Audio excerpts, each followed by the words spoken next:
Seguimos en Monitor Económico por el canal 5 Días y como cada día nosotros tenemos un espacio dedicado a los agentes del sector económico y hoy tenemos el gusto de poder compartir nuevamente con el señor Carlos Jorge Biederman, un gran conocedor sobre cómo le ha ido a la economía paraguaya y que siempre ha estado también muy de cerca con 5 Días dándonos sus análisis y es por eso que hoy tenemos el gusto de poder saludarlo. ¿Cómo te va, Carlos Jorge? Muy buenos días. Apreciado Samuel, un abrazo y saludo a la audiencia de 5 Días. Es un gusto también para nosotros conversar contigo en esta mañana. Y en primer lugar quería preguntarte un poco tu opinión sobre cómo estás notando la evolución de este primer semestre en nuestro país, en el rubro en el que usted se dedica, es del consumo, el sector gastronómico. Y quería preguntarte si has notado alguna diferencia, alguna mejoría. ¿Cómo le estás sintiendo a esta primera mitad del 2021 en nuestro país, Carlos? Definitivamente mejor que el 2020, obviamente. Primer trimestre complicado, dudas, incertidumbres por el tema de las vacunas. Sí. A partir que la Cancillería empezó a conseguir donaciones, la economía empezó a proyectarse de una manera más importante, más interesante, con más expectativas. Y la economía empezó a moverse adecuadamente dentro de lo previsto, pero hoy hay temas que preocupan. La economía, gran esfuerzo, y resalto y destaco, Samuel, mi admiración al sector privado que ha hecho lo posible y lo imposible para tratar de mantener empresas abiertas, puestos de trabajo, mantener el dinamismo de la economía necesario, especialmente en estos momentos. Pero a partir de la donación de las vacunas de Estados Unidos, 2 millones de vacunas, la economía empezó a moverse con mucho más vigor, con muchas más expectativas. Pero sin embargo, ahora nos encontramos con el tema del paro de los camioneros y otros que han empezado a enturbiar, a entorpecer, a molestar en una economía que tenía una posibilidad de proyectarse mejor hacia el segundo semestre. Y eso es muy preocupante porque todo ese esfuerzo, como mencioné antes, del sector privado, gran esfuerzo, destacable, empieza a verse de alguna manera minimizado o neutralizado o incluso complicado. Y eso no es correcto, no es justo, no es tolerable, ¿verdad? Totalmente. Y ahí sobre ese punto justo te iba a consultar. Se tenía o se tiene todavía grandes expectativas para este segundo semestre, sobre todo porque hoy podemos decir que tenemos más de 2 millones de personas ya con al menos una dosis de vacuna y eso cambió un poco el estado de ánimo también para la inversión. Sin embargo, esta cuestión de los fletes ya está pasando los 20 días y hay problemas de abastecimiento en varios segmentos. Usted trabaja en el sector gastronómico. Por ejemplo, nos decían la semana pasada la gente de la producción avícola que no estaban llegando los insumos para los animales, con lo cual también tenían algún riesgo de pérdidas muy grandes. En el sector en el que ustedes se mueven, ¿están ya comenzando a tener problemas para abastecimiento? ¿Temen de que esto, si se prolongue, podría también ya a las empresas del sector, podría comenzar a afectar, Carlos? Puesto que sí, ya hemos sentido, esto tiene semanas, pero acá no hay que culparle solamente o únicamente a los camioneros, etcétera. Acá hay que ver, hay que asumir la incapacidad y la inacción de las autoridades de turno para cumplir y hacer cumplir las leyes vigentes, ¿verdad? Eso no es argumentable ni no es siquiera discutible, ¿verdad? Las autoridades de turno tienen la obligación constitucional de hacer cumplir las leyes. Y la gente que reclama o la gente que pide, probablemente con algún derecho también, necesita primero cumplir la ley y después reclamar, porque si no, entramos entonces en un esquema anárquico que puede llevarnos a cualquier cosa. La misma gente que hoy día está en un paro, mañana puede verse parada por gente que le puede parar también a ellos, ¿verdad? Entonces tenemos que cumplir la ley todos, empezando, vuelvo a repetir, yo supongo los camioneros tendrán razones para hacerlo, pero no es la forma, pero me preocupa más que el tema de los camioneros, repito, la incapacidad o la inacción de las autoridades de turno de hacer cumplir las leyes vigentes, y eso es peligroso, porque mañana cualquiera va a hacerlo, o cualquiera puede hacerlo, y eso puede complicarnos, y no solamente en lo económico, puede ir a lo social, etcétera, etcétera. Yo creo que esto hay que recalcar, Samuel. Las autoridades de turno tienen la obligación constitucional de cumplir y hacer cumplir las leyes. Esto no se discute. Y vuelvo a repetir, primero cumplamos las leyes y después reclamemos, después tenemos por lo menos la autoridad. Y ahí vamos al hecho, tenemos derecho y también tenemos obligaciones. Cuando no cumplimos nuestras obligaciones, probablemente perdemos nuestros derechos. Cuidado con eso. Sí. Y llama mucho la atención esa lentitud o esa pasividad, porque incluso para que pasen, para que lleguen las vacunas a algunos sectores, se seguían bloqueando, lo cual ya hasta podría calificarse como un delito o criminal, porque no puede ser que un insumo que es para la salud también se corten y no se deje pasar. Y ya son 2 semanas, ya son 2 semanas donde se ven multimillonarias pérdidas de varios segmentos y violando un principio hasta constitucional. ¿Consideras que, porque hay mucha gente también que habla de que hay un condimento político detrás de esto, Carlos, Jorge? No, no es nuestro problema. Nosotros somos ciudadanos y nosotros como ciudadanos tenemos que exigir el cumplimiento irrestricto de la Constitución, y las autoridades a cargo han sido electas para esto, ¿verdad? Han sido contratados electoralmente, y dentro de su primera función es cumplir y hacer cumplir la Constitución y las leyes. El resto, todo lo demás es, yo diría, que un agregado o coyuntural, y no nos debería interesar esto como ciudadanos. Nosotros como ciudadanos deberíamos exigir. Y cuando hablo de ciudadanos, hablo de ciudadanos particulares o corporativos. Este no es un momento de comunicado, ni de reuniones de prensa, ni nada parecido, ¿verdad? No va por ahí. Acá lo que hay que hacer es que la ciudadanía particular o la ciudadanía corporativa se defina y exija a quienes corresponden el cumplimiento irrestricto de las leyes vigentes, aunque sean las de tránsito. Y si no, entonces tenemos un problema muy serio. Pues vuelvo a repetir, estos camioneros hoy ya están en paro y no sé si tienen o no tienen razón, no quiero analizar las causas, voy a las consecuencias directamente. Mañana pueden ser parados por gente en la ruta y ellos van a tener un problema también. Entonces nosotros tenemos que cumplir la ley, y a partir de cumplir la ley sentarnos, negociar, reclamar, etc. Pero no antes, no se puede de ninguna de las maneras reclamar incumpliendo la ley, y eso tenemos que entender y tenemos que asumir. Yendo un poco al tema de la economía, preocupa, y probablemente consecuencia de esto, la inflación. El Paraguay está entrando en un esquema inflacionario que no conocíamos. Fíjate vos que estaba mirando los números. El año pasado, Samuel, en el 2019 tuvimos más o menos 3% de inflación, en el 2020 2.2%, no hubo consumo, no hubo nada. Y en este momento, de enero a julio, 2.8%, y se calcula una tasa interanual de 5.2%, que va a ser muy complicado. Los precios están subiendo. Subió el combustible, subió el gas, sube el transporte. El transporte está complicado. Nosotros somos un país en donde internamente nos transportamos por vía terrestre, ¿verdad? El río está con problemas. 90% de todo lo que entra o sale al Paraguay entra por el río. Entonces estamos yendo a un escenario que a mí particularmente no me gusta, porque yo preferiría terminar un segundo semestre bien. Y no solamente bien, sino acompañando el gran esfuerzo, repito, que ha hecho el sector privado en tratar de mantener el ritmo, la dinámica, etcétera, de la economía.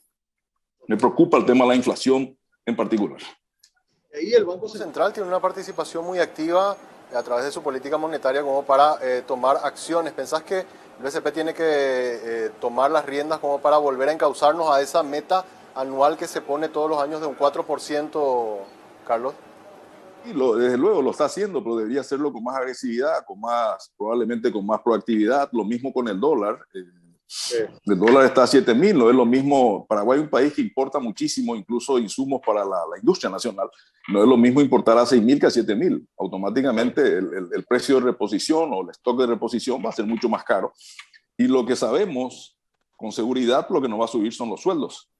Ese pequeño aumento de salario que hubo ahora recientemente también fue justificación para que en algunos casos justificadamente y en otros casos con una, yo diría, especulación maliciosa, han subido precios de una manera que hoy día están impactando al consumidor, y nosotros deberíamos concentrarnos en asegurarnos que la gente mantenga su capacidad de consumo, y si no, la economía puede tener problemas, ¿verdad?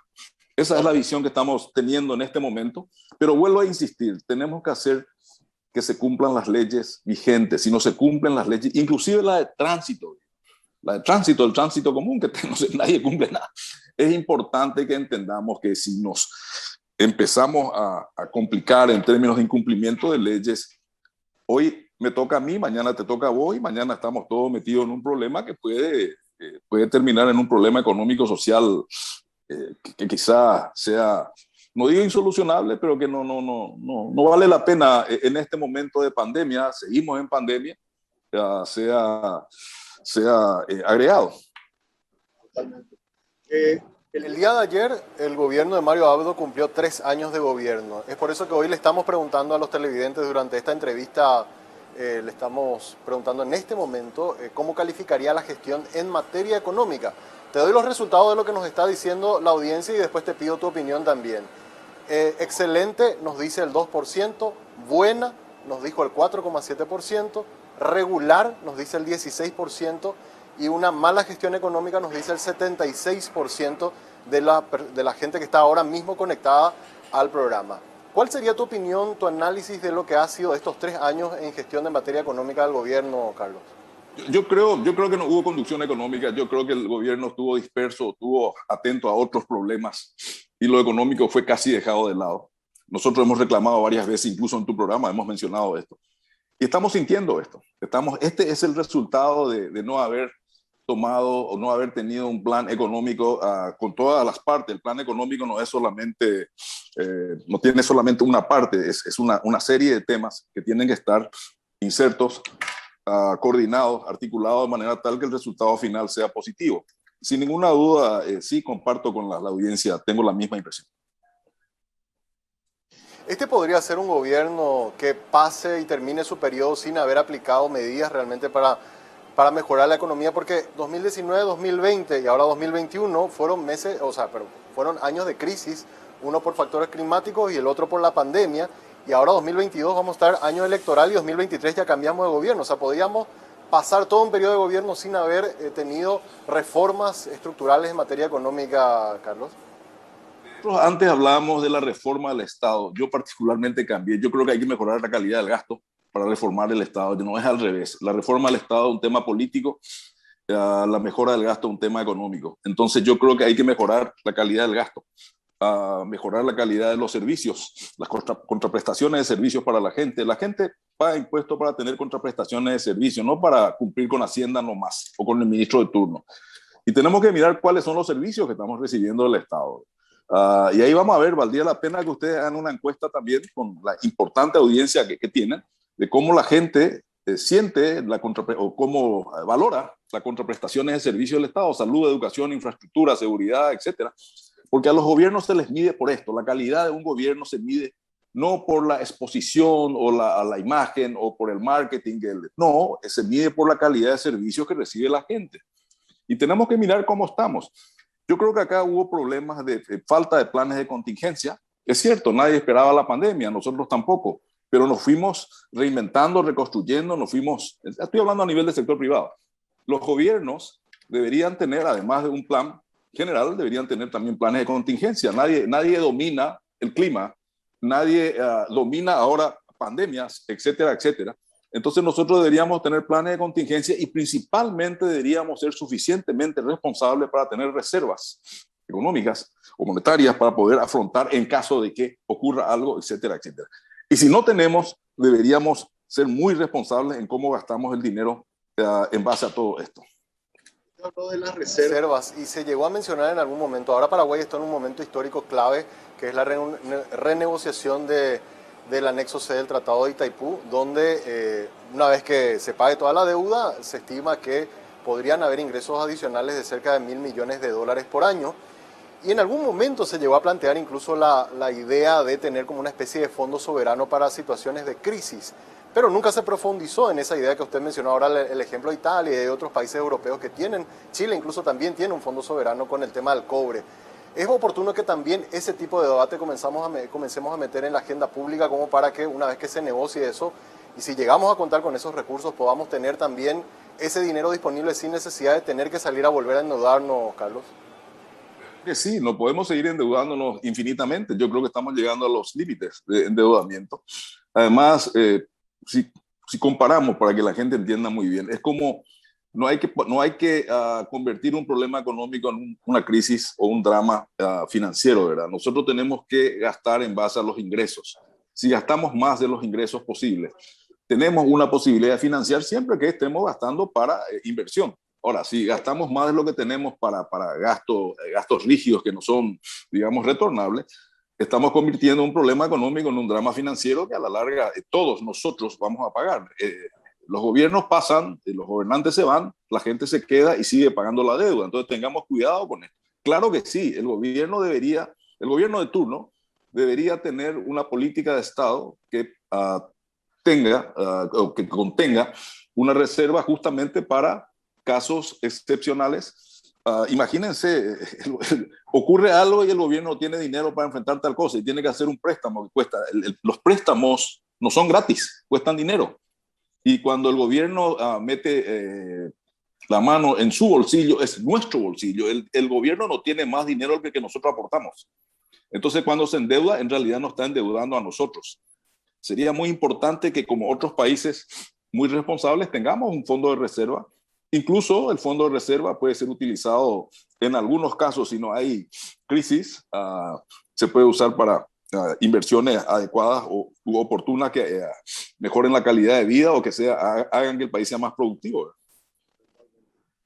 En estos años de gobierno, ¿qué podemos pedirle a este gobierno, por lo menos en materia económica, por estos 2 años que le quedan? ¿Hay algo todavía que se puede hacer? ¿Hay algo que desde el sector empresarial podríamos decir, bueno, por lo menos este tema atiendan o esto hagan en este tiempo que les queda de gestión? Minimizar la informalidad, que es increíblemente importante en Paraguay. Más del 50% de la economía del Paraguay es informal. Eso incluye contrabando, incluye lo que sea. Por cierto, todo este tema del paro de los camioneros potencia el contrabando y hace que el contrabando tenga más vigencia, etcétera, etcétera.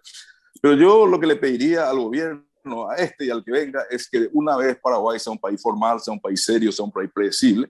Y eso se hace minimizando la informalidad. Estamos hablando de un país de 7 millones de habitantes. Estamos hablando de un país, es un barrio de San Pablo, sin ser peyorativo, pero para que vea Samuel que la cantidad o el tamaño o la escala nos beneficia. Los cambios en países pequeños son mucho más fáciles que en países grandes. Era mucho más fácil vacunar 4 millones de habitantes que 230 millones de habitantes o 330 millones de habitantes o 1.300 o 1.500. Entonces nosotros tenemos que aprovechar la escala. La escala es interesante, o el tamaño en términos de eficiencia. Nunca probablemente vamos a tener una economía de escala, porque somos pequeños, pero sí podemos ser eficientes en escala, podemos ser más rápidos, podemos ser más flexibles, podemos producir cambios mucho más importantes en menor tiempo.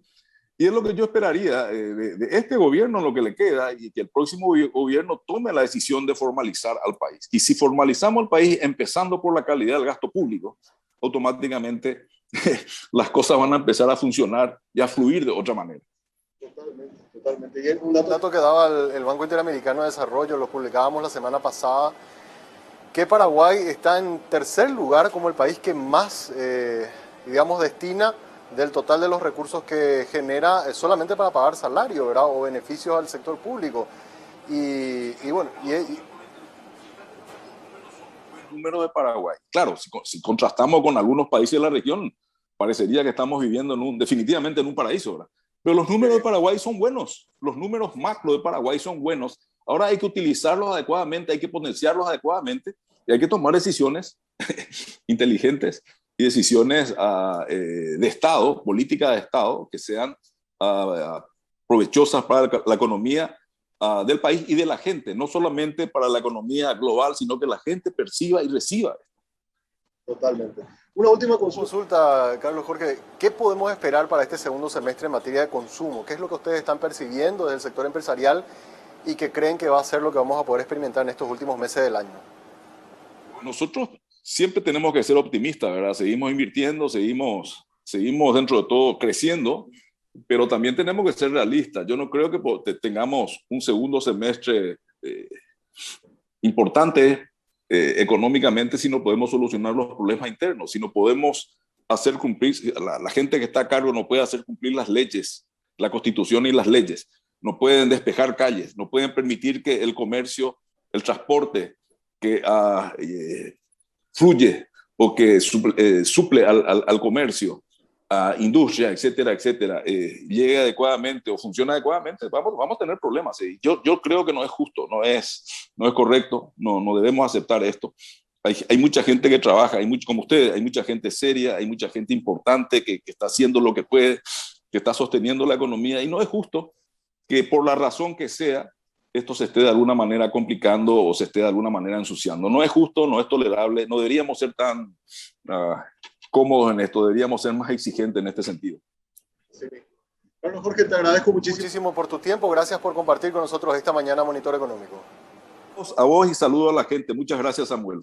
Muchas gracias, Carlos Jorge Biederman, empresario, conversando con nosotros en esta mañana, en este espacio de análisis con referentes de la economía. Hacemos una breve pausa, a la vuelta venimos con la parte final del programa.